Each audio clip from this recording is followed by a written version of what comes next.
Dainik Savera TV देख रहे हैं आप। कल नेशनल कॉन्फ्रेंस के सरकार के सीएम उमर अब्दुल्ला तिवारी खान कर जो है वो वादी कश्मीर में नजर आए। इसमें तक खास बातचीत करने के लिए भाजपा के स्पोक्स पर्सन अभिजीत जसोटिया है। किस तरह से देखते हैं देखा जा रहा है उमर अब्दुल्ला एक और कह रहे हैं कि हम डरते नहीं किससे, लेकिन वहीं दूसरी ओर दीवारें फांद।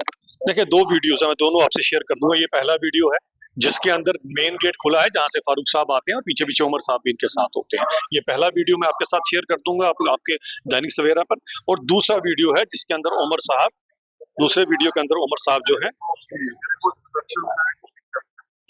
जो है वो दीवार फांदते नजर आएंगे। दरवाजा खुला है, सब कुछ है, तो क्यों दीवारें फांदी जा रही हैं? कारण है कि मुझे सिर्फ और सिर्फ फोटो ऑप के लिए काम करना है, लोगों को बेवकूफ बनाना है, इसलिए किया जा रहा है। और अगर उमर साहब ये मार्टिर्स डे मानते हैं तो 2010 में जब उमर साहब यूनिफाइड कमांड को हेड कर रहे थे, 120 लोगों की जान गई।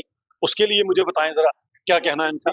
तो ये कुछ नहीं है, केवल और केवल एक सियासत करनी है, और सियासत के लिए ये सब कुछ करना चाहते हैं। कश्मीर में वही सेपरेटिज्म वाली बात को, अलगाववाद को फिर से बढ़ावा देने के लिए, जो अमन सुकून सुख चैन वाला कश्मीर है उसको फिर से उसको धकें ताकि हमारी सियासी रोटियां इसमें सिकती रहे, इसीलिए ये काम किया जा रहा है। उमर साहब ये कहते हुए नजर आ रहे हैं कि पुलिस को उनके कानून मुझे लगता है कि याद नहीं है एक सीएम के साथ किस तरह से बिहेव किया जाए। जो सीएम भारतीय संविधान की ओथ लेता है, ओथ में बोलता है आई स्वेयर बाय गॉड, मैं भगवान की अल्लाह मियां की कसम खाता हूं कि मैं देश के संविधान को पूरी तरह से फॉलो करूंगा।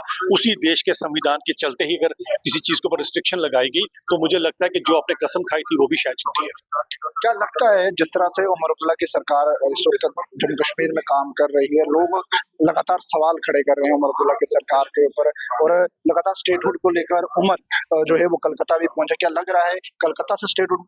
देखिए, यही तो बात आती है कि लोगों को बेवकूफ, मैंने वही कहा अब्राहम लिंकन वाली बात, कुछ लोगों को कुछ देर तक, बहुत सारे लोगों को बहुत देर तक, लेकिन हमेशा के लिए आप सबको बेवकूफ नहीं बना सकते। केवल और केवल लोगों को बेवकूफ बनाने के लिए काम किए जा रहे हैं। जिस तरह से उर्दू वाली बात थी, इसलिए उर्दू ऐड किया गया बीच में ताकि आपस में जम्मू वर्सेस कश्मीर हो जाए।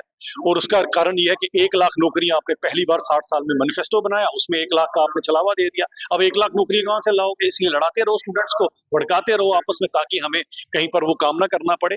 ये सिर्फ और सिर्फ प्रोपेगेंडा इसलिए किया जा रहा है कि जो वादे हमने किए वो कहीं में पूरे ना करना। जो वादे कश्मीर में कल हुआ उसे भाजपा किस तरह से देखती है? देखिए, हम तो उसको देखते हैं कि एक संविधान की पोस्ट पे बैठा हुआ व्यक्ति फोटो ऑप्ट के लिए दरवाजा खुला होने के बावजूद दीवारें फांद के इसलिए आता है कि मुझे लोगों में पब्लिसिटी लेनी है, लोगों में ये सब कुछ करना है। और अगर उमर साहब आपको ये करना भी था तो कम से कम अपने कश्मीरी हिंदू भाई, कश्मीरी विस्थापित भाइयों से इतना तो पूछते कि 90 साल से तुम लोग क्यों बटालूट डे मना रहे हो, क्यों बटालूट डे? उनसे पूछना तो था कि तुम्हारे साथ क्या हुआ था, क्यों तुम्हारी अजमत लूटी गई थी उस समय, क्यों तुम्हारा सोना लूटा गया था, क्यों कुछ लोगों को हत्या तक की गई थी, और क्यों रजौरी पूंछ के एरियाज में कन्वर्जन तक की गई थी। उन लोगों से भी एक बार पूछ लेते। तो सो देखते हैं भाजपा के द्वारा ये साफ कहा जा रहा है कि जो कल वादी कश्मीर के अंदर देखने को मिला, उमर अब्दुल्ला जो है वो जिस तरह से तस्वीर उन्होंने ट्विटर पर शेयर की है वो केवल टीआरपी के लिए किया गया है। ये साफ कहना है इस वक्त भाजपा के स्पोक्स पर्सन अभिजीत जसोटिया का है, और भाजपा इसे जो है वो पब्लिक के दिल में जगह बनाने के लिए इस तरह से उमर अब्दुल्ला के द्वारा किया गया है। दैनिक सवेरा के साथ अंकुर भंडारी, जम्मू।